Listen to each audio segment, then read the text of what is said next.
Maraming pagsubok na aking pinagdaanan, pero palagi na pinapalagan. Walang pake kung sino man sa akin umaharang. Di na ako aatras kaya tabi dyan. Hindi ko kailangan ng di makakatulong sa aking pagyabong, sisikaping umahon. Sa sarili lang palagi ang tiwala ko, kaya palagi ko lang gagalingan.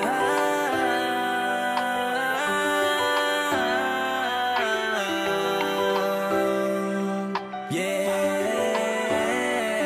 So I do it repeatedly, this is for my family. Palagla ng palagi, ilang beses man na magkamali. Kontento na ako kung ano mang meron ngayon, hanggang magbunga ang mga sinakripisyo noon. I'm